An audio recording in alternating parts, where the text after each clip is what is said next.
Boa noite. Boa noite a todas, todos, todes. Eu sou o professor Paulo Vinícius, do Núcleo de Estudos Afro-Brasileiros da Universidade Federal do Paraná.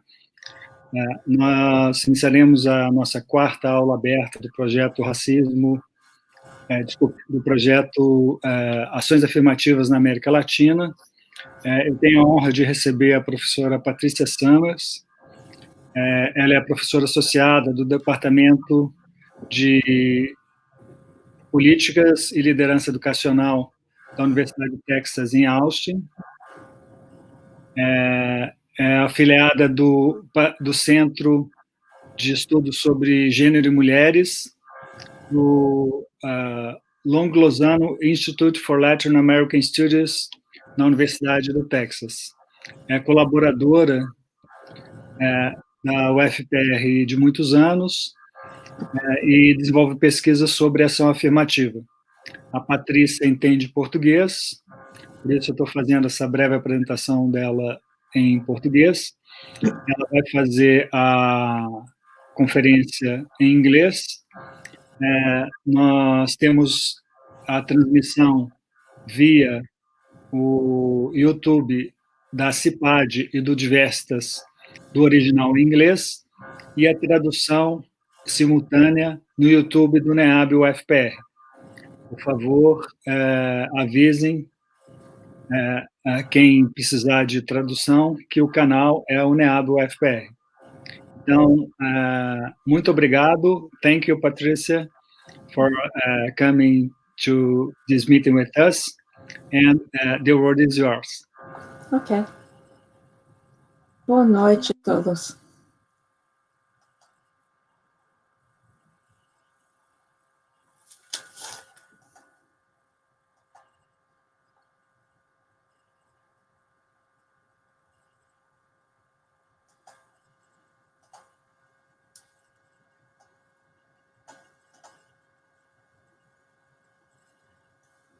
Is the PowerPoint showing up?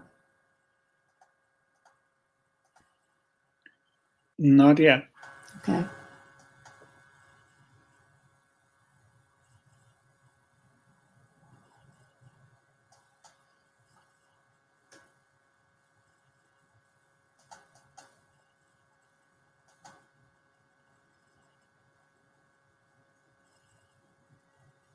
Oops.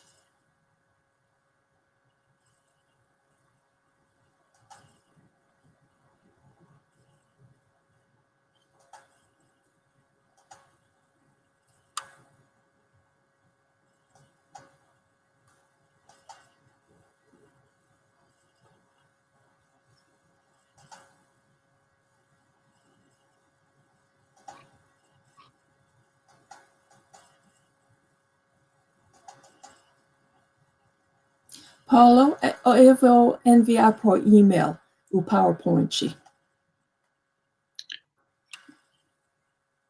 Ok.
I'm seeing your screen now. Oh, good. Yeah, that is. It's very slow.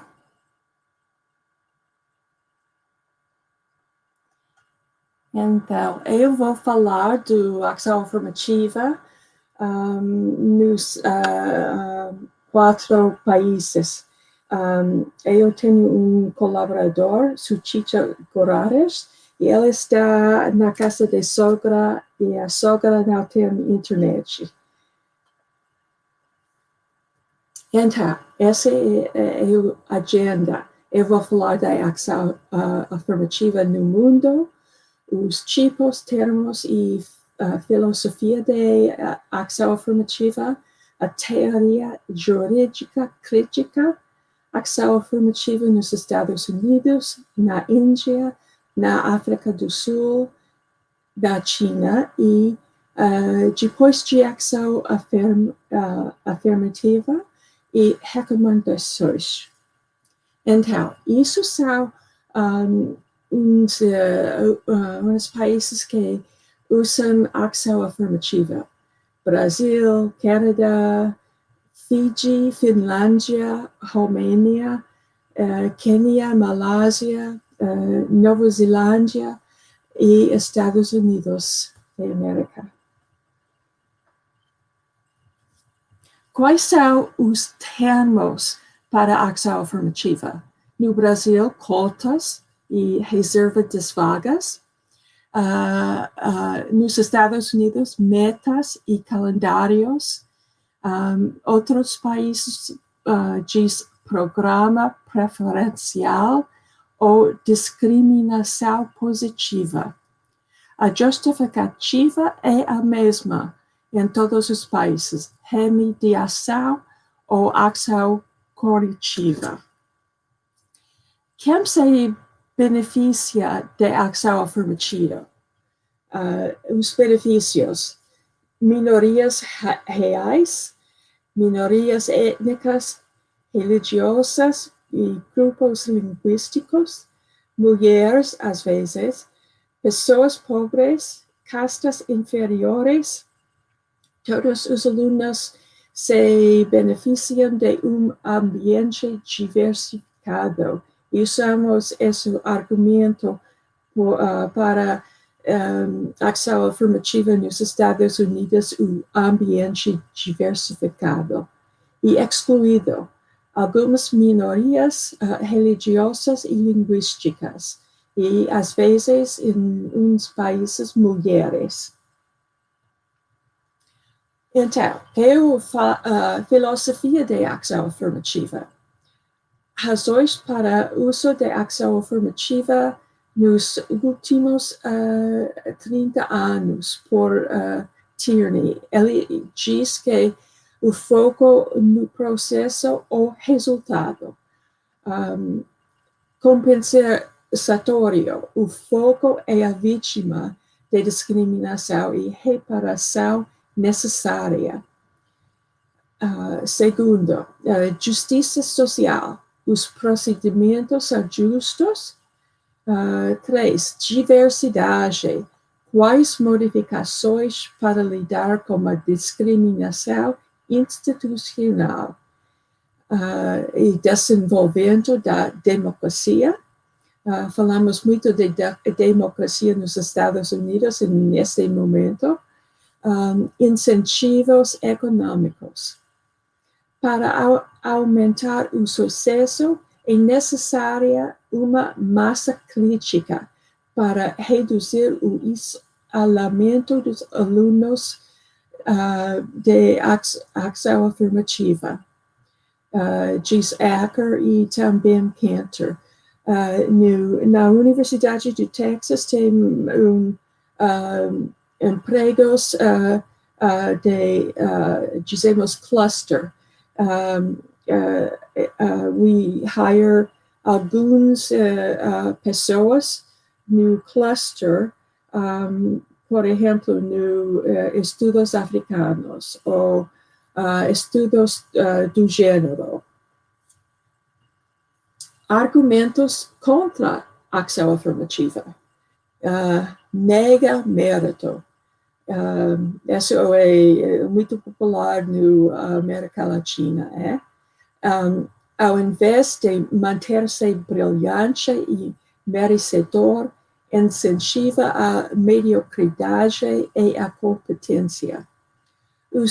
As cotistas não são dignos, não são preparados para competir, devem ir para a universidade apenas rigorosos. E temos na Universidade de Texas e outras universidades nos Estados Unidos dados que diz que isso não é o caso. Não é necessário, é impossível parar a ação afirmativa uma vez que começam. Discriminação reversa. Não é justo com homens brancos. E problemas reais ignorados. A má preparação acadêmica, especialmente no high school, classe social e classe econômica. Uma breve história da ação afirmativa. No China, o programa preferencial para homens de minorias étnicas. Na Índia, reserva de vagas na Constituição por casta. Nos Estados Unidos, por ordem presidencial, ação afirmativa para todas as universidades com recursos do governo federal para admissão e emprego. E então, South África do Sul, no fim do apartheid.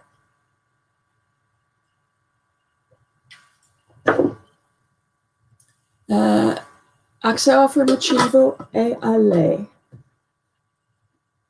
Por que usamos análise jurídica crítica? A lei é como sistema de poder. O direito como atuação política, especialmente agora mesmo nos Estados Unidos, e diversidade como interesse convincente, reconhecimento de diversas identidades. Quais são as questões constitucionais com ação afirmativa? A base da lei requer procedimentos diferentes. É o contraste entre direito civil, como no Brasil, e direito inglês. No direito civil, os princípios básicos são codificados. Os juízes são profissionais, decidem com base no código. É cláusula de bem-estar na Constituição. Então, nos Estados Unidos, Índia, South África, direito comum inglês. Usamos precedentes legais.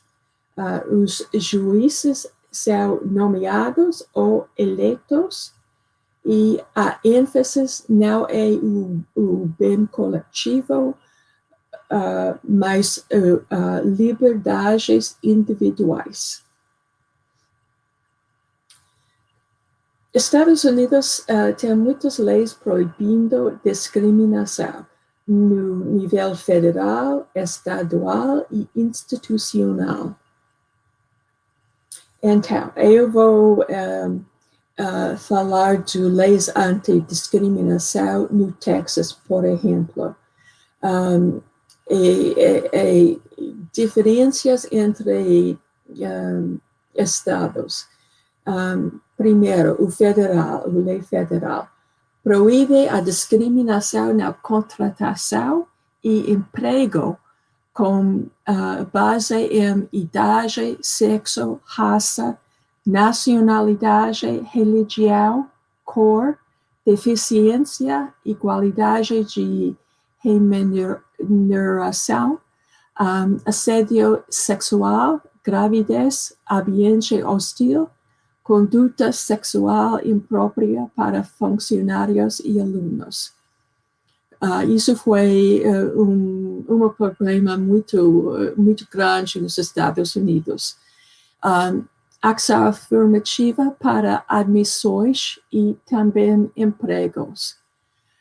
Então, no estado de Texas, proíbe discriminação na contratação e emprego com base em idade, sexo, raça, nacionalidade, religião, cor, deficiência, igualdade de remuneração, assédio sexual, gravidez, ambiente hostil, má conduta sexual para funcionários e alunos. E, afinal, institucional. O exemplo aqui é a Universidade de Texas. No YouTube, proíbe a discriminação na contratação e emprego com base em idade, sexo, raça, nacionalidade, religião, cor, deficiência, veteranos, igualdade de remuneração, assédio sexual, gravidez, ambiente hostil, má conduta sexual, orientação sexual, expressão de gênero para funcionários e alunos. No YouTube temos mais tipos que são proibidos. E também usamos ação afirmativa para admissões e empregos. O que é o futuro da ação afirmativa nos Estados Unidos da América? Os processos judiciais arrancam os dentes da ação afirmativa. Isso é casos do Tribunal Supremo nos Estados Unidos, dizemos SCOTUS. O caso Bakke, Hopwood, Grutter e Fisher. E Jesus 4, Hopwood e Fisher foi contra a Universidade do Texas, porque Hopwood e Fisher não poderia ir à Universidade de Texas e eles dizem que foi anti a ação afirmativa. O padrão alterou de mudança sistêmica para diversidade como daltonismo. Caso atual no agora mesmo, SFAA versus a Universidade de Harvard, com mudanças de juízes de Trump do Tribunal Supremo, SCOTUS, provavelmente vai abolir a ação afirmativa. Então, eu vou falar da ação afirmativa em outros países. Na Índia, histórica, estrutura de casta rígida com Dalits na parte inferior, indígenas, muçulmanos, budistas, sikhs, parsis, fora do sistema. Após a independência, a ação afirmativa tornou-se direito constitucional. As castas e povos programados recebem reservas de vagas para educação. Outras classes atravessadas, OBCs, foram definidas como merecedoras de cotas. Há muitas pessoas lá no Índia que não são benefícios, mas tem muita discriminação. Controvérsia sobre a ação afirmativa. As OBCs podem não habitar as classes socioeconômicas mais baixas. Somente 50% das vagas podem ser reservadas. Ainda 5% que se qualificam para participar. É muito similar no Brasil, acho que. As minorias religiosas não se beneficiam. Nenhum sistema para determinar castas e subcastas. Então, a ação afirmativa no África do Sul. Durante o apartheid, foram lá 25 leis que institucionalizaram a discriminação racial, como onde vive, trabalha, viaja, casa e vai à escola. Os brancos, que foram 10% da população, detêm 80% das terras. Negros e negras treinados para trabalhos manuais. A nova Constituição, leis do emprego, não discriminação por idade, pensamento, cor, cultura, deficiência, origem étnica, social, gênero, linguagem, tem 11 línguas oficiais na Índia, raça, religião, orientação sexual. Em 2006, 30% foram efetivas. Discriminações contra gays, transgêneros, homens brancos, trabalhadores e grupos religiosos. Preocupação com discriminação reversa contra os homens brancos. Pós-apartheid, combinação de raça e gênero faz o solo pantanoso para mulheres. 90% dos cargos gerais para homens brancos nos anos 1990. As desigualdades complicam as admissões nas faculdades. Negros e mestizos, dizemos colored, no África do Sul, admitidos com graus mais baixos. 80% dos negros frequentam escolas muito pobres ou rurais. E foi uma reestruturação do ensino superior no África do Sul.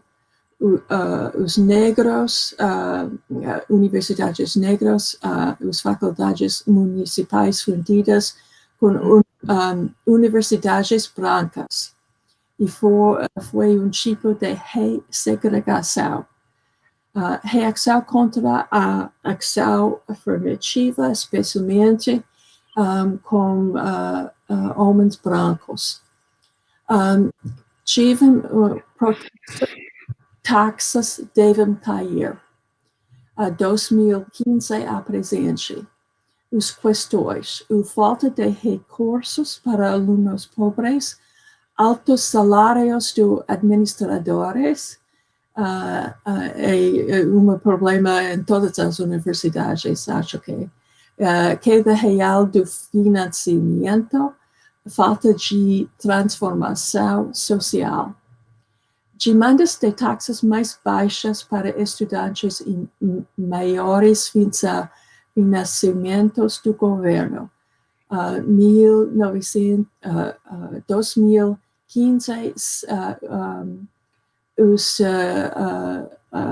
demandas sem aumento, mas no 2016 até 8% de aumento permitido.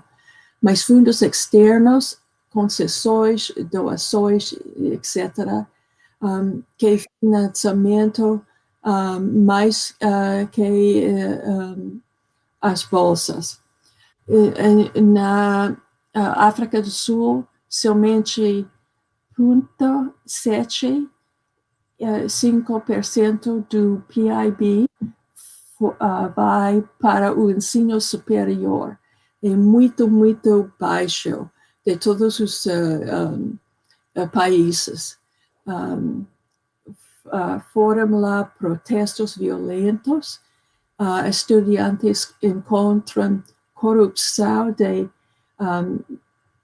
60 bilhões de rands o dinheiro do South Africa, algum aumento de investimentos no ensino superior, mas o reitor da Universidade do Free State diz não há esperança para as universidades sul-africanas e revide de homens brancos. Ação afirmativa na China. Políticas de contratação e admissão preferenciais. O sistema das universidades, especialmente para minorias. As preferências iniciado nos 1980. Mudaram admissões e contratações nas universidades em regiões étnicas e também no admissão. Bônus em pontos, como no Brasil, no vestibular. Tem tipo de vestibular. Muitas comunidades étnicas têm universidades chinas e também universidades étnicas, mas as maiores oportunidades são por graduados de universidades chinesas. Preferências étnicas para tibetanos, uigures, mongolanos, yugas, coreanos, para admissão e emprego em escolas étnicas somente, não de escolas de China. Reduções profundas nas preferências no ano passado. O ênfase agora mesmo no China é na identidade nacional para construir lealdade e controlar grupos étnicos. Então, quais são os resultados da ação afirmativa? O acesso ao ensino superior é o primeiro passo, somente. Mais importante são conclusão do curso, acesso e conclusão da pós-graduação e acesso a carreiras. E isso são os metas também.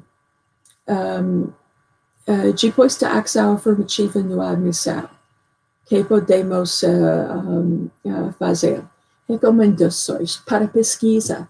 Desenvolva dados para rastrear a persistência do aluno, institucional e nacional. Nos Estados Unidos, usamos um sistema que chama iPad a esse link. Qual é a taxa de graduação, taxa de eliminação por ano? E também para pesquisar a teoria interseccional para persistência. Compreenda as influências sociais e culturais, unido vários mundos, o mundo de casa, o mundo de comunidade e também o mundo acadêmico. É muito difícil ir a outra comunidade. Pesquisa sobre desenvolvimento de identidade para estudantes negros e indígenas. Para política institucional, estadual e federal, ação afirmativa não é suficiente, precisa de dados para melhorar índices de formatura. E também ação afirmativa no emprego dos professores e administradores. Então, isso é o protesto. Devemos unir e não dividir. Obrigada, muito obrigada. Isso é meu e-mail. Então, Ele está aqui no link.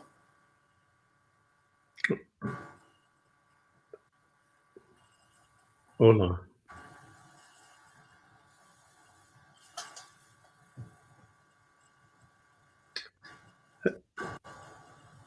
Hi. Hi. You want me to go now? Can you Yes, hear me? go ahead. Yeah. Okay. You have some overheads. Can you use them from there, or do I need to do that from here? Yeah, it's slow to load, but yes, I can. Okay, thank you. Well, let me just thank all of you, and especially Dr. Sommers, whose work has intrigued me since the day she walked in the door at the University of New Orleans as a potential doctoral student. And in the last several years, she's contributed a couple of excellent pieces on this question of affirmative action in Brazil to comparative books I've collaborated on. I was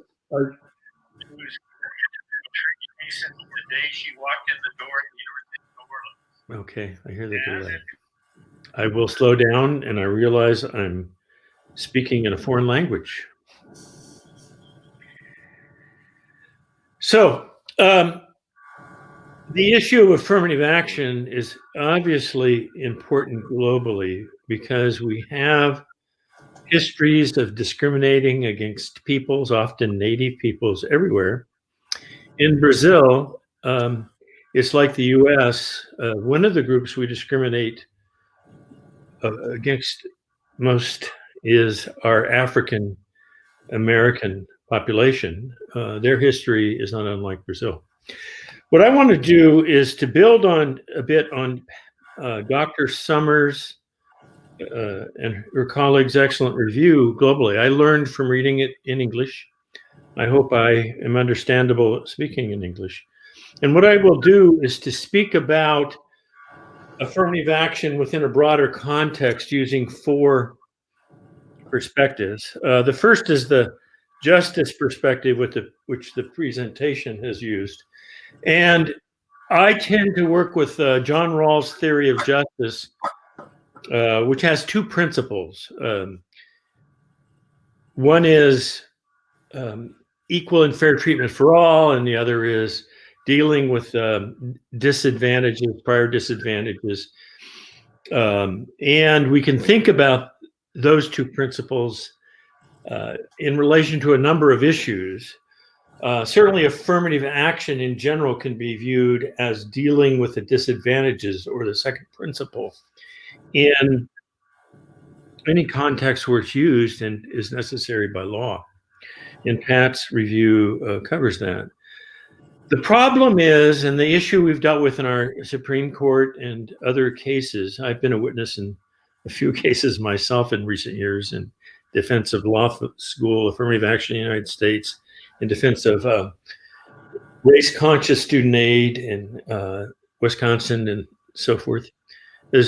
So the issue we have here is that there's a group that views fairness in terms of principle 1 and a group that views it in terms of principle 2. Our Supreme Court didn't deal well with the issue in the Gratz and Grutter cases because they thought it was something that would be solved in a quarter century. Well, we know now that there was a certain amount of not only optimism, but historical ignorance in that view.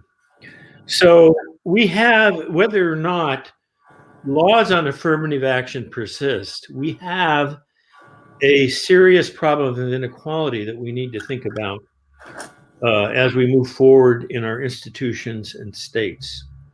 The second frame I'd like to introduce, we can call it human capital, or we can call it strategic intervention. But in the United States, the first wave really of our federal action in education, after the court's decision on Brown v. Board, which started the federal role in education in a major way. The legislation we had that created federal programs in the mid-60s, the Elementary Secondary Education Act and the Higher Education Act, they both used strategic interventions that fit with thinking about human capital and its role in uplift of the disadvantaged. So we can apply principle 2 to the idea that the federal government in the United States got involved in education in the first place because it was state responsibility. And so the two major programs, the higher ed programs, were the student aid programs that Dr. Pat Sommers herself benefited from in Michigan. She has an extraordinary history as the child of a POW who went on the march in Bataan and was uplifted through a variety of our programs to be able to go to college in the first place, the first in her family. So those federal programs were very important kind of strategic interventions in terms of student aid. The second thing we did very well after the mid-60s and through to the mid-70s was what you'd call compensatory or supplemental education. And in every school with 20% or more low-income students, it provided funds for supplemental education for people who had prior disadvantages. So both of those programs provided us ways of dealing with the prior inequality, which is the principle 2. And those have been hard for us to maintain since what some people call neoliberalism. Since I was a Californian and an activist very early, I like to point to it's been how the state of California and the United States have dealt with policy since Ronald Reagan. What Ronald Reagan did was to bring in a kind of a new conservative philosophy. Our current president, Donald Trump, epitomizes that extraordinarily well. And I understand that Brazil has their own leader who espouses the latest wave of this neoconservative or regressive philosophy that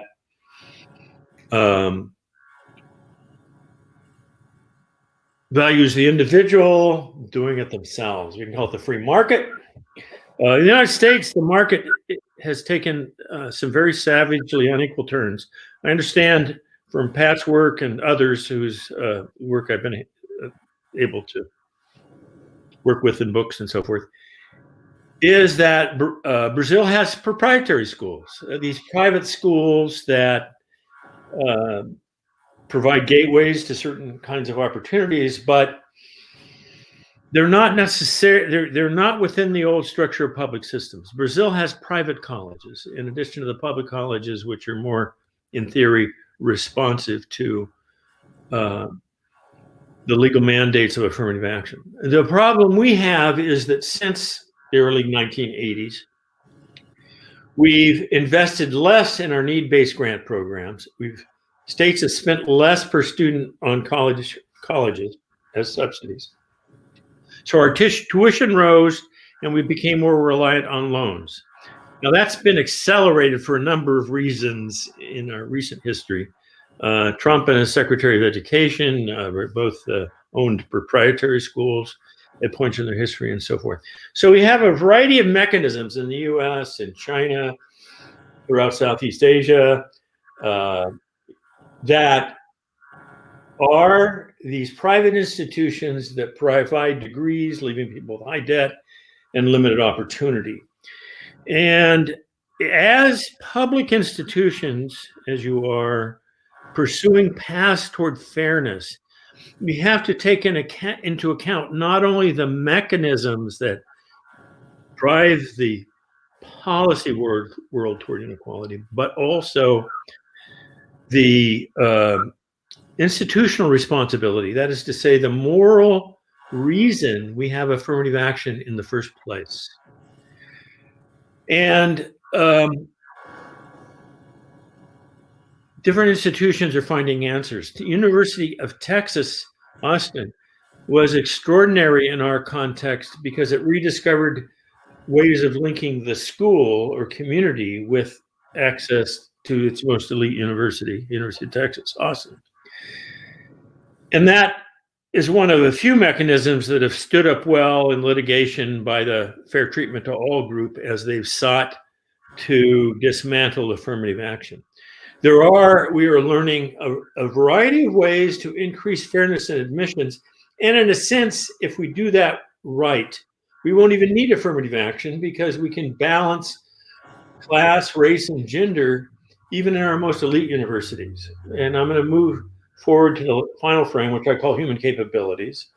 It's the idea that it's beyond human capital. It basically argues that everybody has a certain threshold of rights, and we have an obligation, whether we're in nonprofit organizations or just mentors in the public sector or institutions, we have obligations to, through our social networks, support uplifted people who are denied the basic right. Now, I can give 3 examples of extraordinary interventions in universities that move toward 25% or more diversity. One is the University of North Carolina. It started the Covenant a dozen years ago, maybe 18, more than a dozen years ago. And what the Covenant does is it creates admissions processes that look at fairness, but within the legal parameters that they have in North Carolina. But more importantly, it guarantees that financial need will be met without use of loans for the low-income group, people anywhere near the poverty level in the United States, a group that is growing. And in addition, they developed a number of pre-college and during college supports, social supports, as well as academic supplements, this compensatory piece that Pat alluded to. That combination has worked extraordinarily well in North Carolina. Well, for the last decade plus, I've had the great opportunity of working with Trinity College Dublin. Trinity, more than a decade ago, started a program something like what they had at the University of North Carolina. It was called they had something called the Trinity Access Program that created opportunities for adults to return to the tertiary university track. And they modified that. They modified that in terms of building relationships with schools serving low-income neighborhoods in Dublin. And they provided school support. They ensured financial access, which was no problem because, like many European countries, Ireland does that. And they provided a transition year, which they funded so that the student could gain access using the strictest of criteria into either Trinity or other institutions. And they provided support during the 4 years. The impact at Trinity has been such that when I was there on a Fulbright a few years back, an African Irish student who was admitted through this program and supported through it was president of the student body. So we've had a deep integration of diversity at Trinity, and it's become a global model. Now, the innovator who developed the Trinity program has taken it to Oxford and Cambridge in England. She started Dr. Cleon Hennon. Dr. Hennon started with one of the colleges at Oxford. They did a pilot test in a college that had formerly been a women's program at Oxford, or undergraduate college in that university structure. And it proved a success. Oxford and Cambridge have moved toward this capabilities model. And so if we look at that and think about Pat's presentation of both history and nations and the struggle, what I've tried to share with you here and in a number of places is that we have these multiple frames and frameworks we can adapt. Pat, and I hope some of her colleagues in Brazil may become part of a international center we've been developing in China at Beijing Normal University, their top educational institution. It's ranked as a global institution. We're starting a center an international center on education, development, and social justice. It, of course, has subsided during the COVID pandemic. But what we are trying to do, as I've done in a few books where Pat and Brazilian colleagues have published chapters, is to advance this conversation about strategies for promoting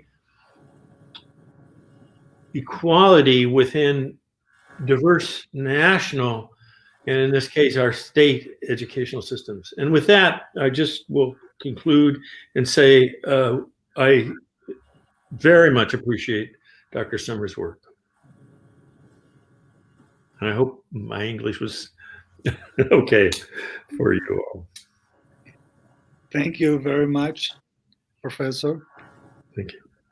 Sorry, I was waiting for Pat to finish, and so haven't introduced you before you start to speak.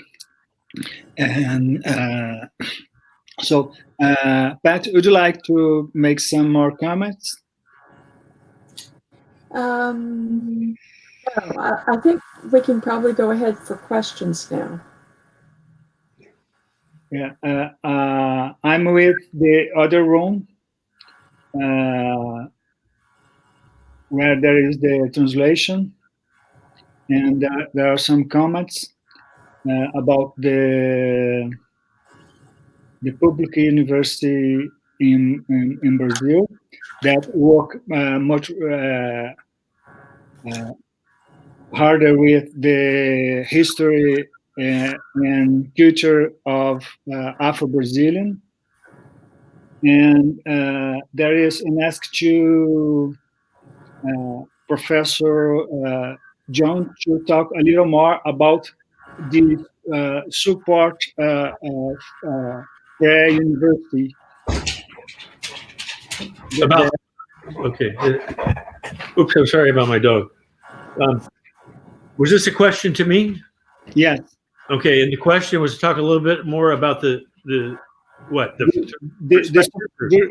support before university. You have talked about the results of that and how to provide that. Mm-hmm.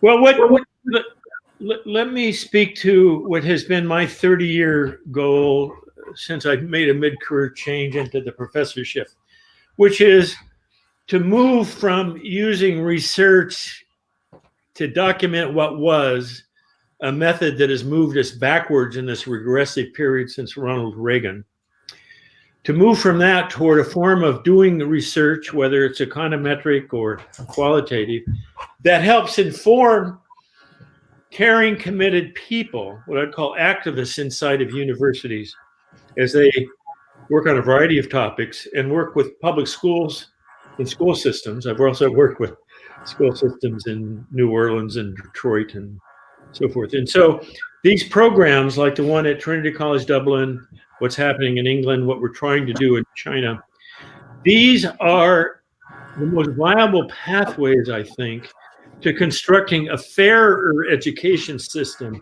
in a world where there's increasing discrimination due to economic background, which is what we experience in the United States. So I have books and methods of doing this, and have been delighted to have so many students like Dr. Sommers who use aspects of their insights from this in their own work. Is that? Thank you. And Pat, would you explain with some more detail the program of UT that Professor Jhon have said it's so interesting way of... That's the top 10%, Pat. Yeah. So they call it the top 10%, and students in the high school, any public high school in Texas, if they're in the top 10% of the graduating class in terms of their grades, they have automatic admission to either the University of Texas, Austin or Texas A&M University. the two leading flagship universities. Now we had to scale that back a little bit because we had so many students who qualified. And now I think it's the top 8% of the class. So this has helped particularly rural students, but also students from large schools in the city. And then there's another regular route to admission if you don't qualify based on going to a public high school and being in the top 8% now. There is another admission process that's called holistic. There is a holistic review. So it used to be at the University of Texas that they would every night run reports and for admission, and they would choose people based on scores only, what their test scores were, their GPA, their grades, the version of the vestibular that we use, and they just admitted people on the numbers. And it was all very easy. It's not as easy now, but this is called a holistic review for those students who don't qualify for the top 8%. So we have two different kind of routes to admission. And for a lot of students who come from communities with fewer resources, they have different kinds of stories and different kinds of strengths that they bring to the university.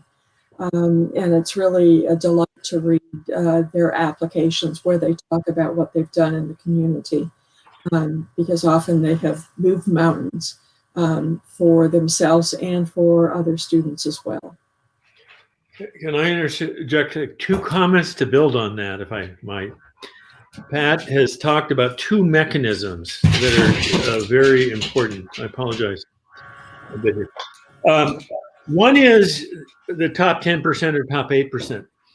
That was historically a means used for admissions. In the California Master Plan, for example, the top 10% of a high school class could go to the University of California, Berkeley. Now that got changed over time as we began to develop merit-based testing, things that have become our tests like ACT and so forth. So what Texas did was lead the way to coming up with approaches that allowed us to move back that direction. Some of their efforts included working with schools in Houston and so forth that were almost exclusively minority. The reason that the top 10% works so well in Texas is that we have extraordinary racial segregation in Texas public schools. Now, the second mechanism she talked about, the holistic review, was part of what passed legal muster in the law school review at the University of Michigan by our Supreme Court in Gratz and Grutter.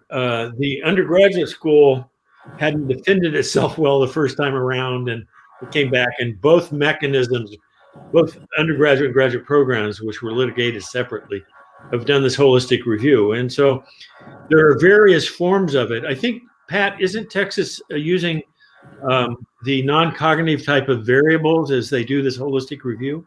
Yes.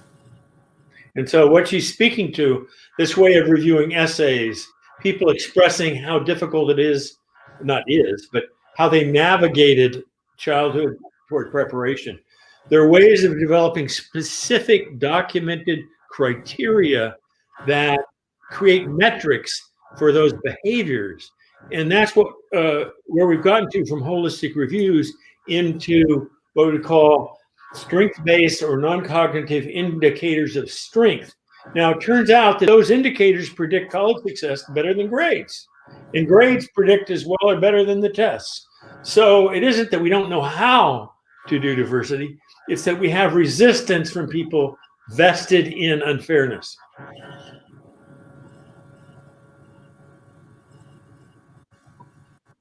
Thank you. There is a question from one of the students, Ana Lúcia Matias, that you have start to answer. She is asking about the examples of universities with affirmative action are taken in relation to structural and institutional racism. Well, Pat, do you want to take that one, or you want me to start it off and you follow up? Yeah, why don't you start? Okay. Well, I'm just finishing a book that deals a lot with structural racism and system bias. Our Black Lives Matter movement brought to the world stage aspects of our institutional racism, which was, the hatred of policemen toward minorities. I mean, if you don't put your hands on the steering wheel, you can end up dead. Now, that manifests itself differently in universities. It manifests itself through the promotion process. Pat got deceived when she went to UT. She's not alone. There have been manipulations of the system to hurt faculty who have passion for justice. So what we are trying to do, I think, collectively, the community of people who care about Black lives, you might say, in universities. We have in Michigan, we had a National Center for Institutional Diversity that promoted the national dialogue and discourse on these issues.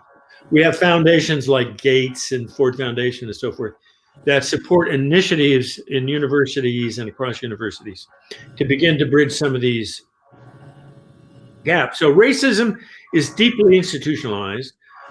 It's legal in states to fund public schools at much lower levels than public schools in cities than in suburbs. It didn't used to be that way, but the Supreme Court gradually moved toward allowing that sort of financial discrimination after a famous Kentucky decision throughout the whole education system. So we struggle with equity across the system, and alliances between schools and universities, something we saw in the earliest Texas strategies, I think are vital to combating racism. And in our country, racism, I use Reagan, but we have a history of the Klan, and before that we had slavery. You have that history. Those biases that get perpetuated through a Klan or behaviors of police, they're not easy to change. So we have to have ways to deal with them the best we can.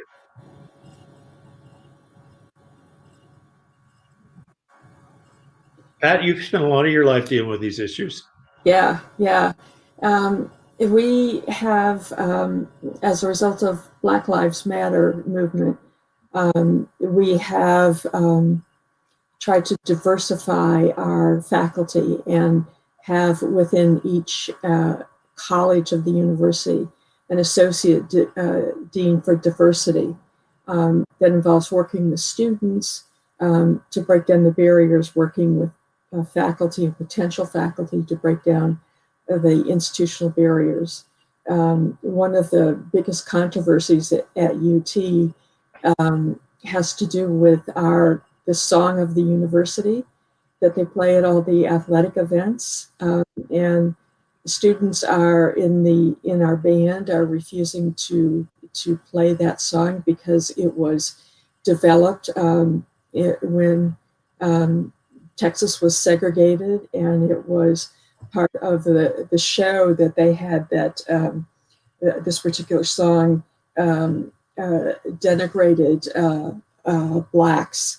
And that's going to be the most difficult thing to change, is that the song of the university. So I've seen some real, we were so pleased that they had this task force that they put together that was looking at all kinds of issues. And in fact, our athletes, the jogadores de futebol, threatened to go on strike if they didn't start addressing racial equity and the infrastructure and how that discriminated against Blacks and Latinos. And is it it's deep cultural problem in Texas? Yes. Epitomized by the song. Yeah. It was a southern state where slavery was legal.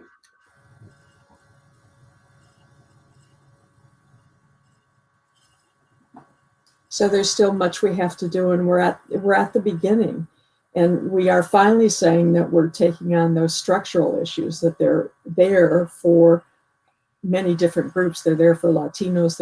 They are there for women. They're there for transgender students, for Black students, for Indigenous students. So we have a really broad coalition of students and faculty at our institution. Yeah. I will tell a little story that relates to this institutional problem, and Pat can probably amplify it because she was at a University of New Orleans, where I'm situating the story, where she did her doctorate and where I got where I made a mid-career change into teaching. The University of New Orleans was a white campus founded after the Brown Board of Education decisions, which outlawed segregation, and it was located across the street from a Black campus. So what I did in going there was to see how admissions and a variety of things worked. And by my second semester, we had redesigned a doctoral program, confronted challenges in admissions, and began to try to provide leadership in bringing minorities from the leaders and school leaders from the school system and Black universities into the graduate program. Pat was a part of that class. And the graduates went on and became the leaders in integration at Southern University, which is the black campus across the street, and so on and so forth. So we can create environments. They're hard to maintain. Pat, I don't know if you want to comment, but you've always had that energy, that commitment, and it's alliance building, and it comes a lot out of your own background and childhood, as I've learned. Right. And some of it also has to do with growing up in a state that had strong labor unions. I was just recently asked to invite a speaker to come to the university, but we cut the honorarium by $1,000. And I finally said, I can't do this. I can't ask this person to come in, this nationally known faculty member to come in for with a third of what we would normally pay, just because we're in a financial crisis. And a lot of that I got out of growing up in a state in Michigan where they have auto workers and a very unionized state.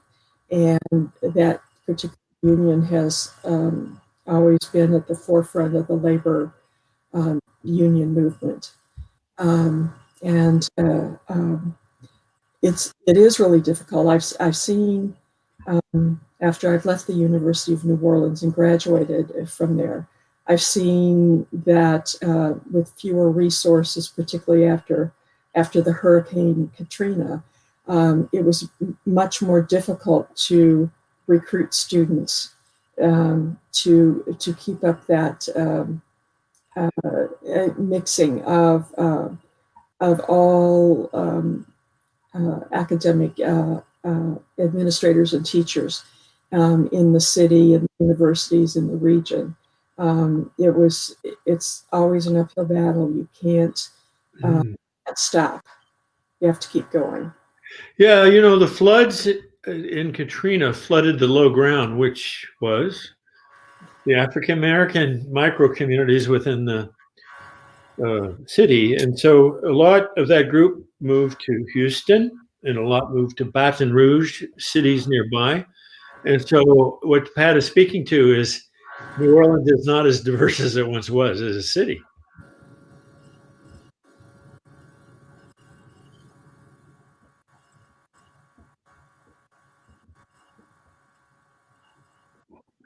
sorry, another question. A few years ago, Brazil was in full development and growth. Now we are in a moment of retreat. The Brazilian Congress put forward a 10-year plan for Brazilian education with the goal of increasing our coverage to 30% of young people from 18 to 24 years in universities. But the plan is stopped. How is the international perception of Brazil and Brazilian public policies? Well, let me just say that go back 10 years, and Brazil, like China, was viewed as a successful, rapidly developing nation, becoming part of the global economy. The current leadership in Brazil, I call it nationalist. It's not unlike what happened in Europe before World War II, but we have that in the United States. We have a recurrence of nationalism, and what we need is more sophistication in how we understand the negative aspects of that new prejudice. It's new, but it's old. We had prior presidential candidates like George Wallace and others that espoused this, including Ronald Reagan. Ronald Reagan was one step from an overt racist, the way he talked about state rights, jungles in the city, and so forth. And so we have to have a vigilance to deal with this quasi-racism, and we have to be facile, quick on our feet, to deal with the ramifications as we move forward. I call this activism beyond protest. That is to say, we can't just go out in the streets. I mean, that's fine. Whether the right-wingers trying to take the Michigan governor and do whatever they're going to do, or they're left-wingers kind of in Black Lives Matter, we need an authentic activism in universities that bring compassion and care. Because not only is it a struggle in universities, our students are coming out of communities. And so the regress is what we've been battling regress in our nation, and we have regressed. When Pat was a student at Michigan State, our nation had equity in college enrollment rates for Blacks, Hispanics, and whites. And we haven't quite gotten back there, or we've gotten there in odd ways. Right now, you can say this, a certain set of statistics will say Blacks go to college at higher rates than whites. But where are they going? They're going to proprietary schools and community colleges. They keep going to community colleges, as Pat's research tells us, because they consume a course at a time or go and come back as they deal with a labor market that's kind and uncaring. So how we deal with the inequalities brought about by this savage market inequality and it's a perverted nationalism, because the white people here who buy into it are the ones that are getting hurt the most. We already know in our minority communities they're being hurt by the system, but there are poor white communities, and these are the people that I came from. They aren't aware enough of how this change in the system hurts them and has moved them to poverty. We have growing numbers of whites in poverty as we've dismantled union jobs and so forth. The environment Pat grew up in doesn't exist in Michigan anymore. I mean, to get a job in the auto industry anymore, you need an engineering degree. And so, because they make the parts in Mexico and other places. And so and robots assemble. So we have very serious problems. The European Union and China and Brazil, certainly for a period, did a better job at retaining working class jobs in economic development periods than the United States. The United States traded away the working class so that we can make our rich people into billionaires. And we haven't even begun to come to terms with that systemic inequality that overshadows all of it here. And I assume that that's just starting to play its way out in Brazil, because you're newer to that savage inequality of espousing a certain nationalist theory of the market. Yes, I say that one of the things that in the financial crisis was cut was the exchanges between academic exchanges between students and faculty in various countries. And so that goes along with a nationalist philosophy, certainly, although we're pushed to do that for financial reasons. But then we kind of kept our lower level of exchange. And so there's a lot more we can do if we work together across borders than if we're all islands unto ourselves. And there's a lot we can learn from the global South in particular. Yeah. Yeah, Brazil had a period of being a great exemplar. Pat spoke to her comparison with South Africa.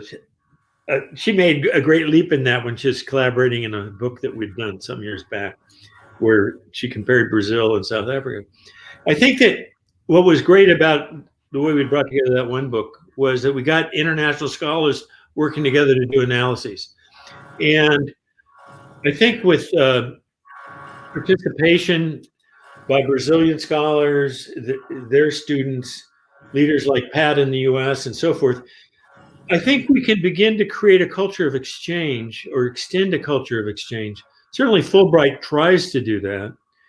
And that culture of exchange needs to be international. At the University of Michigan, we misused international enrollment as a way of disguising the fact that we'd lost our ability to get students from Detroit to even apply to engineering in other parts of the university.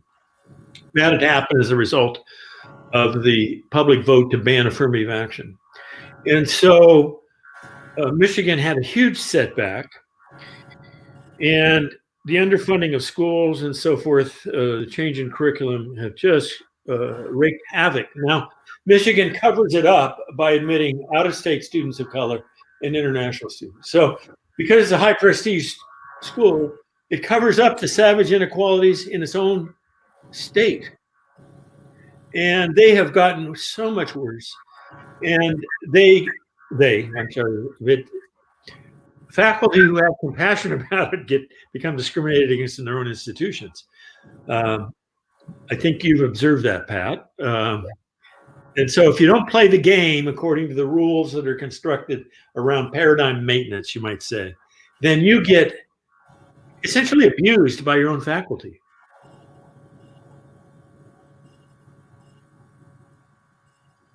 And so the community of scholarship, the Brazilians who share this passion, the Americans, the British, the Irish, Ireland made a tremendous turnaround. It was low in access. Once 10 years ago or 12 years ago, Trinity, 13 years ago actually, Trinity started doing this. And the other 6 universities in the nation started doing it, and the higher ed board funded it. It's moved to the top of the OECD and the EU in college enrollment. So it turns out if all the universities in the nation built partnerships with schools and there was affordability, then we could turn that around, as they did in Ireland. You know, the debate in Ireland is between the technical education stream and the elite universities, because there's a tension about where prepared students go. But that's kind of a funny conversation from an American perspective, because technology grads from their technical or colleges are amongst high-paying jobs in Google, which is huge there. So we need to think about our university strategies in relation to nations. I think we need to collaborate in universities in Ireland, the 7 universities, and the UK, with the start that we have in Oxford and Cambridge, become exemplars in terms of trying to change, you know, when England, what centuries of elitism, you know, England spawned the American system and so forth. And so, you know, these aren't new things. These are the deeply embedded systemic issues that we need to bring compassion, wisdom, insight to. And to do that using our research tools the best we can to craft strategies that deal with inequality. And inequalities keep coming back at us. Every time we make an innovation, there'll be some pushback. And so I think of it as co-learning. That is to say, we need to learn together.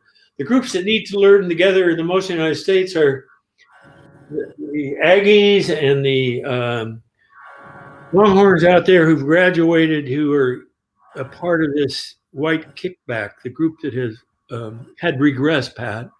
They share many concerns with the people who have been marginalized historically. We have to be able to see the common bond, much as the union movement did in Michigan when you were young.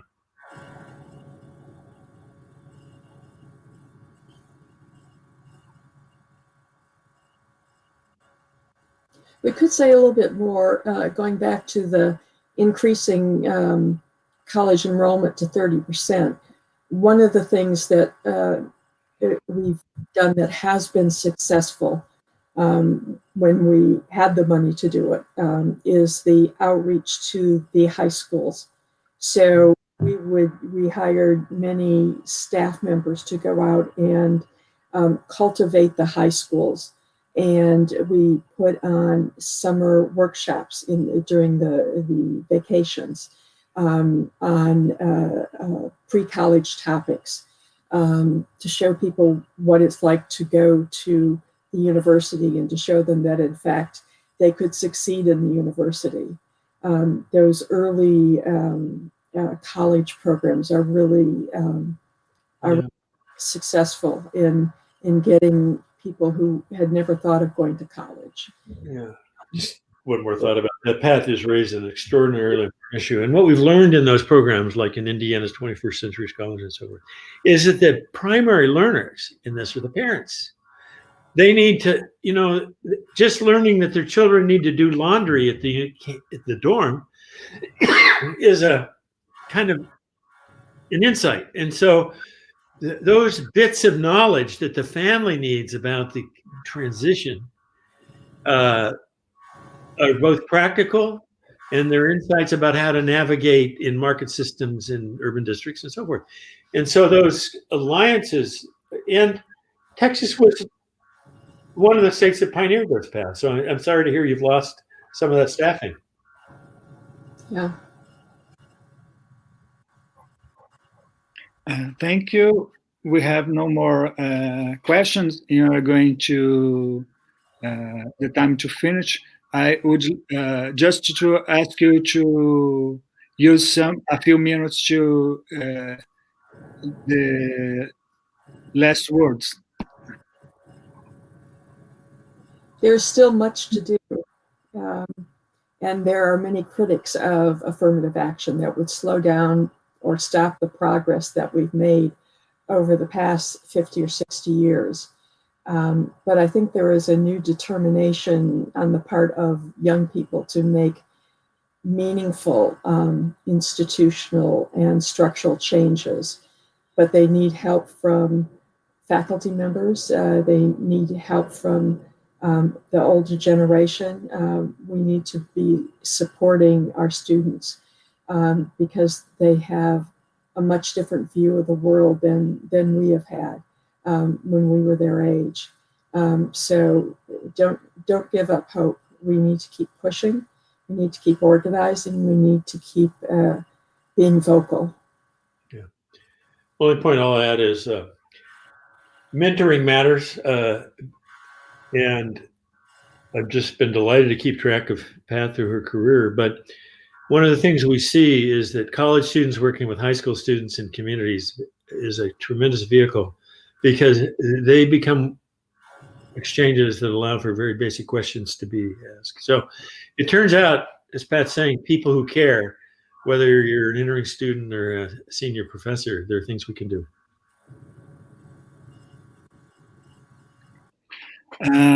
Thank you very much, Professor Edward Jhon, Professor Patrícia Sommers, for this meeting.